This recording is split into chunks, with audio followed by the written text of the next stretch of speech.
Hello everyone, welcome to Sri Ram's IS. I hope everybody is doing good. You guys are fine at your place.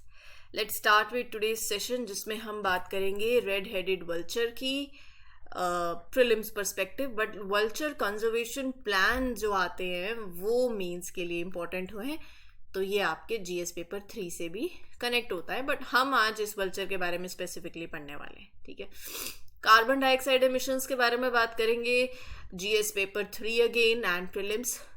Bodoland Mahotsav क्या है prelims perspective, issue of overcrowded prisons mains oriented and universities are different from religious institution. This you can connect with your GS paper 2. This will be a topic of discussion for today. Please mark your attendance by liking this lecture.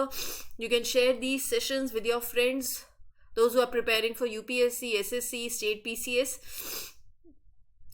I hope you guys will cooperate today with me because I'm having cough and cold. तो उम्मीद करती हूँ कि आप थोड़ा आज cooperate करेंगे. इसी के साथ आगे बढ़े. चलिए, ये रहा पहला आर्टिकल.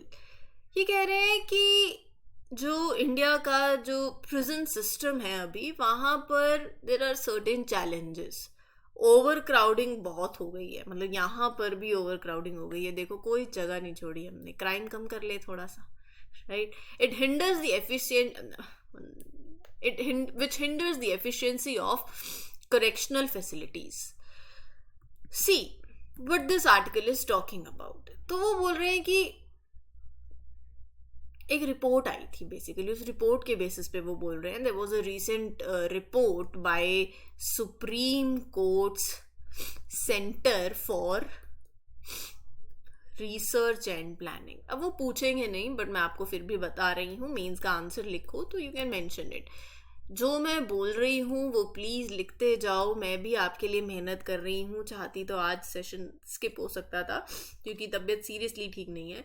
बट जब एक मेंटर, एक फैकल्टी आपके लिए मेहनत करती है तो आपको इक्वली मेहनत करनी पड़ती है, राइट. ये क्लासेस आपको सिर्फ गाइड कर सकती हैं. ये क्लासेस सिर्फ आपके प्रिपरेशन में एक परसेंट ऐड कर सकती हैं टू अ सर्टेन एक्सटेंट, लेकिन मेहनत आपको करनी है. मैं बोलती जा रही हूँ, आप ऐसे भजन कीर्तन की तरह सुनते जा रहे हो तो वो कोई फ़ायदा नहीं है. कोई कीर्तन, कोई संध्या तो चल नहीं रही है, कोई एंटरटेनमेंट चैनल तो है नहीं, है ना. क्या करना है आपको, लिखो. जो पॉइंट्स बोल रही हूँ, स्टार्ट राइटिंग. जब भी सेशन में आओ मेरे, please have pen and paper along with you so that you can write the points that I discuss. Start scribbling, make your own short crisp notes. ठीक है, तो अब ये कह रहे हैं कि ये रिपोर्ट के हिसाब से इन्होंने सजेशंस वगैरह भी दिए हैं. I talk about the suggestions in the and. पहले मैं आपको दिक्कतें बता देती हूँ कि क्या इश्यूज क्या आ रहे हैं. Too many people are there, space available अब है नहीं. रिसेंट अगर मैं आपको बताऊं तो इंडियन प्रिजन्स में मोर देन 5 लाख प्रिजनर्स हैं. Over crowding it is of about 30 to 35% above the capacity. इतना ही ज्यादा है. ओवर क्राउडिंग के चलते क्या क्या दिक्कत आती है. पुअर लिविंग कंडीशंस,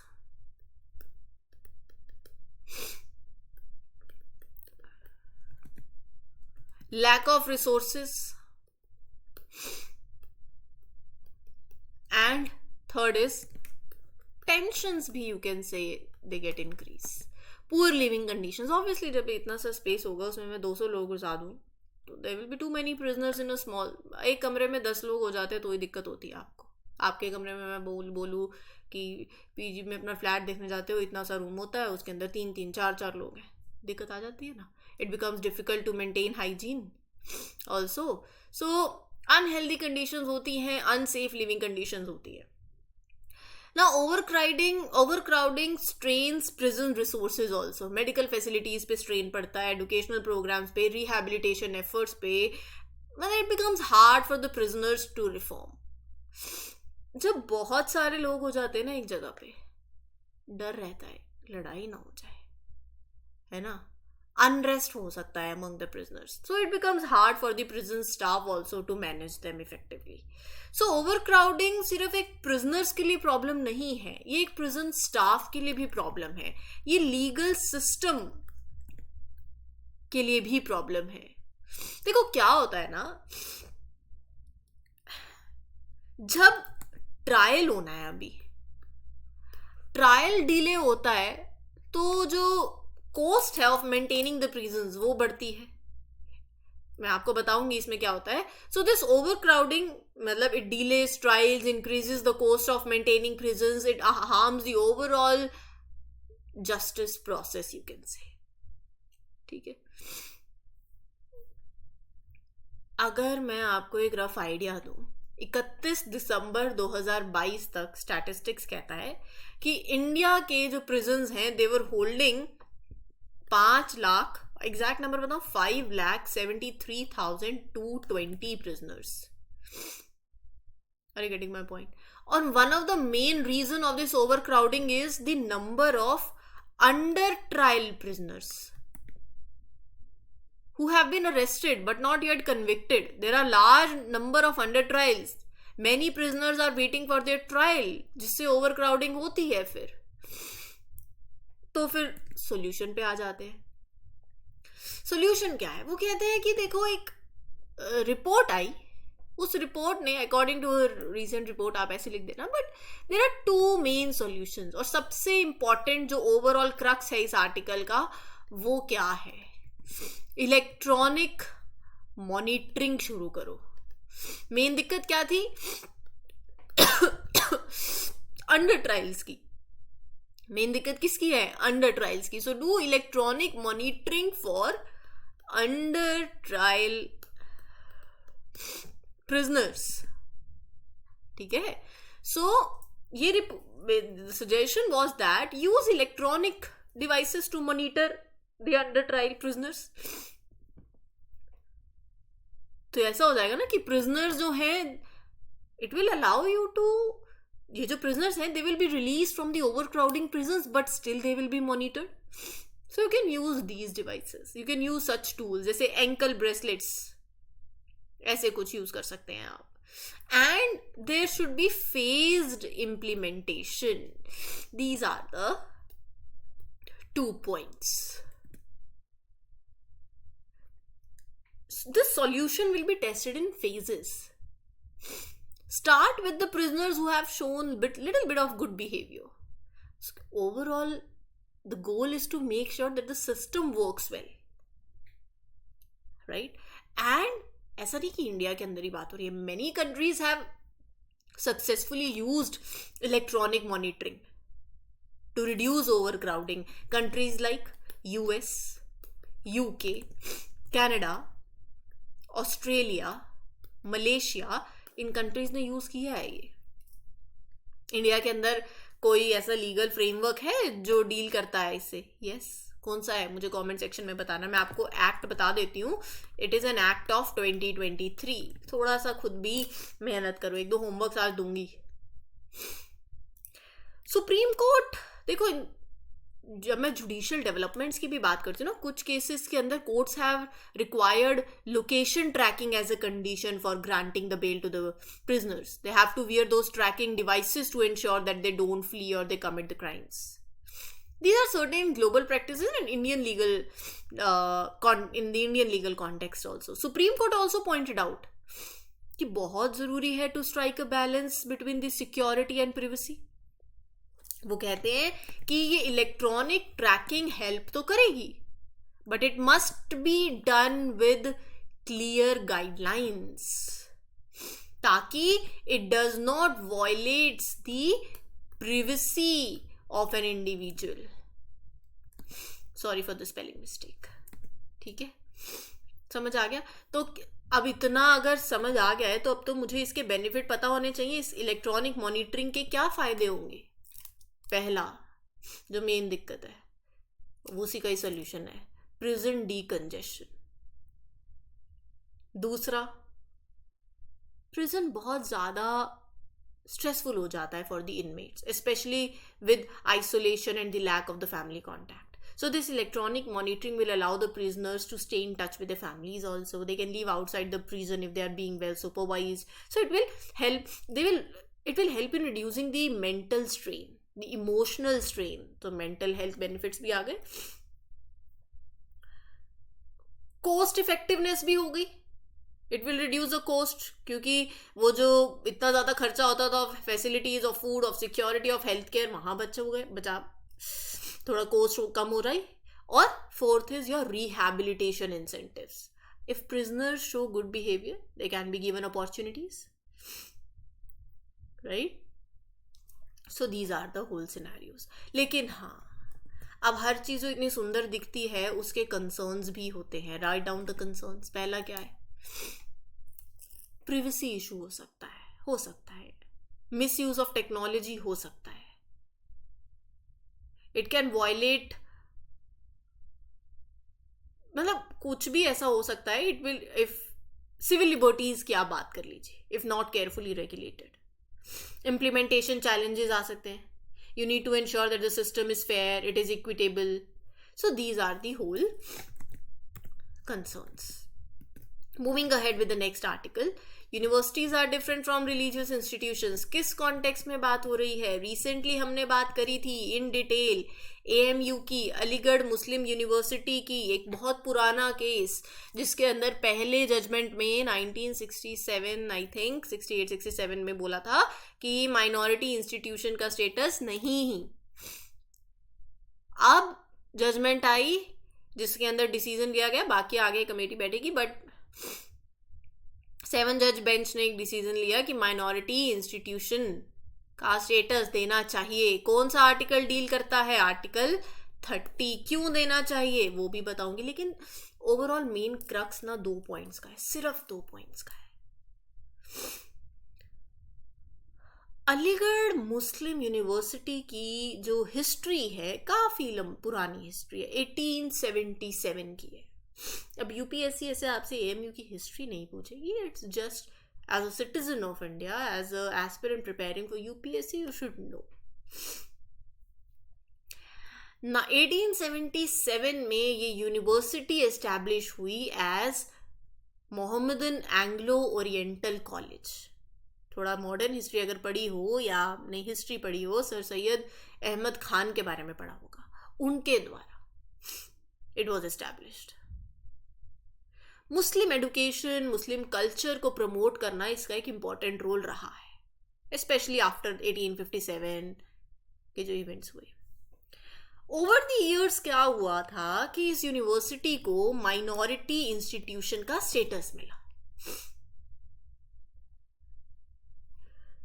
अब और ये जो मतलब बात थी ना माइनॉरिटी इंस्टीट्यूशन वाली, ये हमेशा से एक लीगल और कॉन्स्टिट्यूशनल डिबेट में ये टॉपिक रहा कि क्या AMU,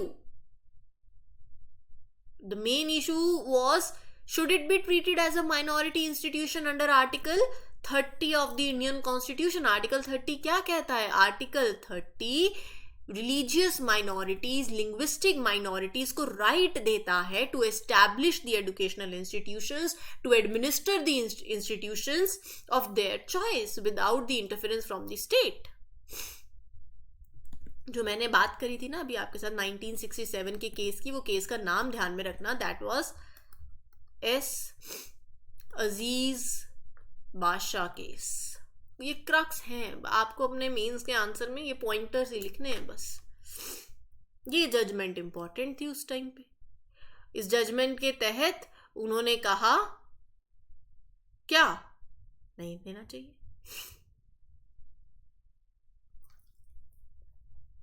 नहीं, थोड़ा सा और हिस्ट्री में जाते हैं. देखो, सुप्रीम कोर्ट ने 1967 में इस केस के अंदर ये डिक्लेयर किया कि AMU was not a minority institution. और ये क्या सरप्राइजिंग डिसीजन था, क्योंकि कोर्ट ने बोला कि AMU वाज नाइदर एस्टैब्लिश्ड और नॉट एडमिनिस्टर्ड बाय मुस्लिम्स. एक वर्ड याद रखो, एडमिनिस्टर. कौन एडमिनिस्टर कर रहा है? कि तो उसे वो this institution is not entitled to the rights that is given to the minority institution. 2024 के सुप्रीम कोर्ट में एक प्रोग्रेसिव शिफ्ट आया। Supreme Court made formal interpretation of the law. They are more concerned with the broader principle, with the spirit of the constitution. Supreme Court adopted a holistic approach. वो कह रहे हैं कि consider the intent behind the creation of the AMU and its administration. जो हमारे पहले chief justice थे, अब तो चेंज हो गए, 51st CJI, पहले कौन थे अभी रिसेंटली, DY चंद्रचूड़ जी, तो उन्होंने कहा that the right to manage an institution, to administer an institution is closely tied to the right to establish it in first place. वो कहते हैं कि इसकी एक हिस्टोरिकल लेगेसी है। एडमिनिस्टर कौन कर रहा है वो उसके तहत पे आप ये नहीं दोगे माइनॉरिटी इंस्टीट्यूशन, ये गलत है। You need to check the broader perspective of it, right. अब यहां पर ना ये मैं आपको जो बता रही हूं 2 पॉइंट्स हैं, क्योंकि there were certain dissenting opinions also, क्योंकि कुछ जजेस ने मना भी किया। अब यहाँ ना 2 चीज़ें आपको जब भी आपके इंटरव्यू में भी अगर आपसे पूछी जाए तो देयर आर 2 इंटरप्रिटेशंस। एक होती है फॉर्मल इंटरप्रिटेशन, एक होती है liberal interpretation. So there is a tension between these 2 different views on minority rights. Formal interpretation कहती है कि focus on the strict rules and the governance structure. Liberal interpretation कहती है कि focus on the historical and the cultural importance of the institution. ऐसे ही ना अगर किसी का फिलॉसफी ऑप्शनल हो तो उन्हें पता होगा कि हम लोग फॉर्मल इक्वालिटी, और यू कैन से हम लोग फॉर्मल इक्वालिटी और एक सब्सटैंटिव इक्वालिटी की भी डिस्कशन करते हैं वहाँ पर। फॉर्मल जस्टिस और सब्सटैंटिव जस्टिस, एक होता है कि सिर्फ पेपर पे लिखा है कि सबको इक्वल अपॉर्चुनिटी देनी है, चलो दे दो जी, सब यूपीएससी का फॉर्म भर सकते हैं, इक्वल बॉयज गर्ल्स कोई भी दो, लेकिन लड़कियां कुछ, मैं सिर्फ मतलब बहुत, मैं I am talking about the broader corners of the India, remote corners, girls, number of girls will be, कोई भी मान लो एक हायर एजुकेशनल इंस्टीट्यूशन का ही फॉर्म भरना है, गर्ल्स नहीं भरती, क्या वो एक्चुअल में इक्वालिटी है?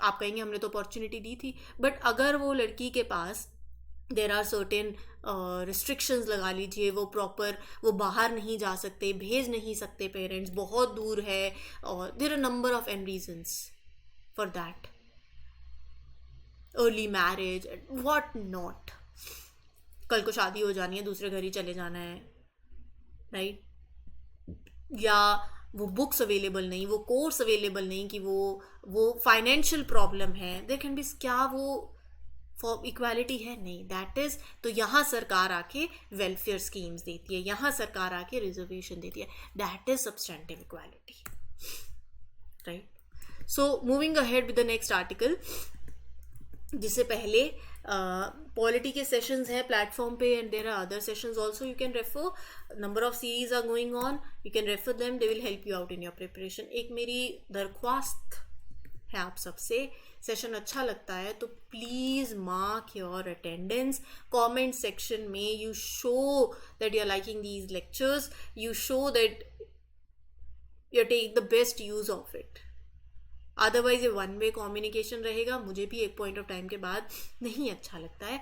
तो जितना आप शेयर कर सकते हैं, जितना देखेंगे, अच्छा लगता है तो कमेंट सेक्शन में बताएंगे तो मुझे अच्छा लगेगा।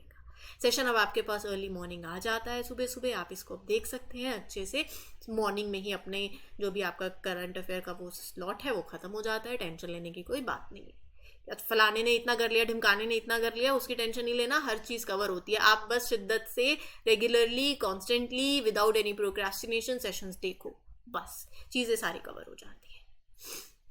ठीक है जी, चले अगले आर्टिकल पे।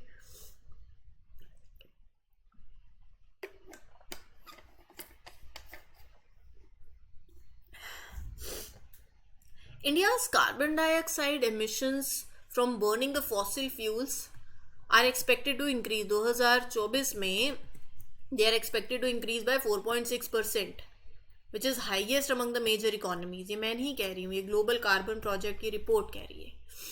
कार्बन डाइऑक्साइड एक कलरलेस गैस है, सोर टेस्ट है, इंपॉर्टेंट हीट ट्रैपिंग गैस है, सबको ही पता है.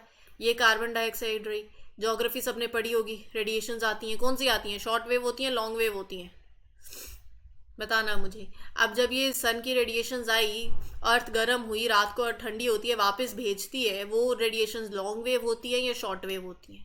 वो रेडिएशन जब वापस जाती है तो कार्बन डाइऑक्साइड कहती है कहाँ चले भैया, रुक जाओ, यहीं समा जाओ. इसके फायदे भी है, नुकसान भी है. अगर ये नहीं होती तो जितनी गर्म हुई है रात को ज़मीन, उतनी ही ठंडी हो जाती. तो वो टेम्परेचर में, वो एक एटमॉस्फेयर का ही तो काम है, इन गैसेस का ही काम है वो बैलेंस बना के रखना. लेकिन आपने तो इन गैसेस को एक चरम सीमा पर ला के रख दिया है कि वो इतनी ज़्यादा नीचे इकट्ठी हो गई हैं. अब हो रहा है क्लाइमेट चेंज. कहाँ से आती है carbon dioxide? Fossil fuels burn होता है, coal, oil, natural gas, wildfires, volcanic eruption से. एक बहुत ही इंपॉर्टेंट ग्रीन हाउस गैस है ये. It is a prime driver of the climate change. यही लाइन लिखी है कि जो आई रेडिएंट एनर्जी, बस वो वापस नहीं जा पाई. आपको इतनी पसंद आ गई कि भेजी नहीं. कार्बन डाइऑक्साइड कहाँ से? इट इज, एसी लगे हैं इतने, रेफ्रिजरेंट, इट इज, मैं आपको इसका वो भी बताऊंगी. But carbon dioxide is use as a refrigerant in fire extinguishers for inflating the life craft. There are, you can say, other several points की कार्बन डाइऑक्साइड के emissions जो हैं.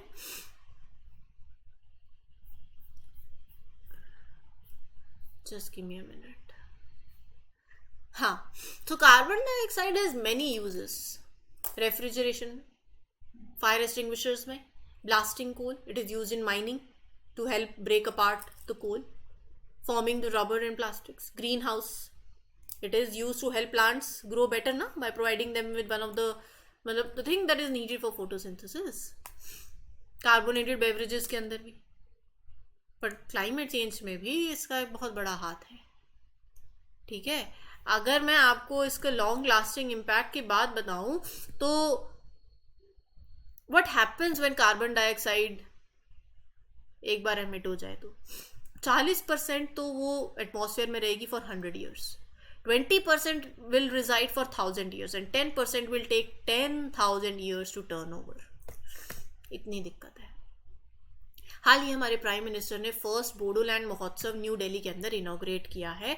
ये जो महोत्सव है बहुत ही vibrant, strong, that aims to help sustain peace. इसका थीम क्या है? Peace and harmony for prosperous Bharat. It focuses on promoting the rich culture,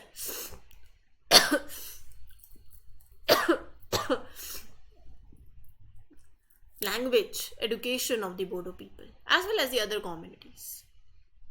It is a community, Bodo community. ये जो इवेंट है, it celebrates the cultural heritage, the linguistic heritage of this community. मैं इस community के बारे में भी आपसे बात करूँगी. Now there was a Bodo Peace Accord, अगर आप सबको पता हो, that was signed in 2020 only. Let's talk about certain facts regarding this tribe. Assam में ये, मतलब it is a group, ethnic group in Assam. पहले it was earlier known as Pragjyotirpur and Kamarupa. अलग कल्चर है, लिंग्विस्टिक ट्रेड्स हैं. They belong to Mongoloid stock of the Indo-Mongoloids or Indo-Tibetans. They are the speakers of Tibeto-Burman speeches. So, जैसे जो जहाँ रहता है उस हिसाब से वो नाम पड़ जाता है ना, वैसे. They're known by different names in other places. जैसे ब्रह्मपुत्रा वैली के पास they are called the Bodos. Assam, lower Assam में, वेस्ट बंगाल में, नेपाल में they are known as मेचीज. वही केरला में हमें देखने को मिला है पहली बार कासरगोड के अंदर ये रेड हेडेड वल्चर. हेड दिख रहा था ना. वल्चर की 9 स्पीशीज हैं जो इंडिया में फाउंड होती हैं. आपको 9 की 9 का IUCN स्टेटस पता होना चाहिए. इस वल्चर को एशियन किंग वल्चर भी बोला जाता है, पौंडीचेरी वल्चर भी बोला जाता है। डार्क है, मीडियम साइज है, with a bit reddish head, loose flaps, 5 kg weight, 80 centimetre length, right. अकेले रहना पसंद करता है। एब्डोमेन पे एक अलग सा वाइट पैच है। It is more prominent during the flight, जब उड़ान भरता है तब। सेंट्रल इंडिया में Nepal, Myanmar, Thailand, Vietnam, Kerala, Karnataka, Tamil Nadu, यहाँ सब आपको देखने को मिलेगा। नवंबर और January breeding takes place in these months. Critically endangered है, शेड्यूल 1 में है। It was found in India, but ये जो सी वल्चर्स का खाना क्या है, कार्कैसिस। और वही जब कार्कैसिस की जब हम बात करते हैं, तो अगर आप मान लो आपके एक्स एनिमल ने, अगर आपने उसको डाइक्लोफिनेक दी, और फिर जब वो कार्कैसिस पे फीड करेगा वल्चर, वो डाइक्लोफिनेक उसके लिए पॉइजन है, और वहाँ से फिर उनकी ड्रास्टिकली नंबर रिड्यूस हुआ है। So this was the whole session. I hope you liked it. I hope you learned. Please do share these sessions. Please do give your feedbacks. It's a humble request to mark your attendance by liking these lectures and take the best possible use of these sessions. This is your mentor Arzu Kakkad signing off. We'll meet you in other one. Till then, take care. Good luck. Good wishes. Happy learning, everyone. All the best. Thank you.